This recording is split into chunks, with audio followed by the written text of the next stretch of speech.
אהלן דודי, מה העניינים? אהלן רפי. רציתי להראות לך את המטבח חוץ שלנו.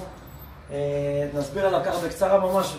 יש לנו את הגריל גז, 100% נרוסטה בפנים. אפשר לקבל אותו בשלושה, ארבעה, חמישה ושישה מבעירים. הכל 100% נרוסטה בפנים כמו שאמרנו. הכל נשלף, אפשר לפרק לשים במדיח. דיפיוזרים מנרוסטה, אוהבים מאוד. מבעירים מנרוסטה, 5 שנים אחריות של הגריל הזה. הכל מתפרק. גם מפה, גם מפה. רשת קומה שנייה גם מתפרקת. יש לנו פה הכנה לשיפוד חשמלי. נרוסטה 400 מילימטר וחצי. מתחת יש לנו 2 מגירות ענקיות. שמנו פה גזרי עצים, אתה רואה? בשביל להראות כמה משקל. הכל נפתח ונסגר בקלות.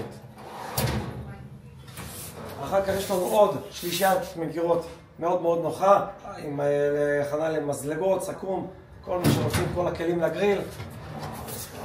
המון אחסון. אם אתה רואה בדגש שלנו, במטבחים שלנו, אנחנו עושים שהכל יוצא אליך, אתה לא צריך לשבור את הגב, הכל יוצא אליך במגירות. לא בדלתות שצריך להתכופף ולהיכנס בתוך הארון. אחר כך יש לנו את הראש גז הזה, קירת גז מנרוסטה 304 גם, חזקה מאוד, איכותית מאוד, 15,300 BTU, קצת אלקטרונית גם כמובן. יש לנו את המקרר של לנדרס, מאוד מאוד חזק, גדול, 130 ליטר, דלת זכוכית עם תאורה. ויש לנו אחר כך את היחידה האחרונה, הדלת האחרונה, דלת עם מדף נפתח, עולה ויורד. אפשר להרים ולהוריד את הגובה של המדף. יש לנו פה הכנה לפח אשפה גם, או מכל גז. והכל בפנים, צבוע בפנים בחוץ. בצבע שחור, גרפית או שחור, או אפשר גם לפי כל גוון שרוצים. יש לנו אחר כך את המשטח שיש.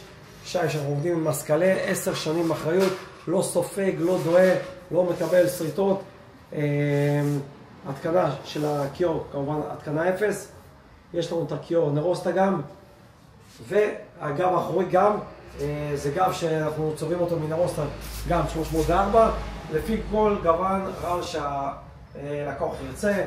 אפשר מט, חלק, מגורן, מבריק, מז, אפשר הכל.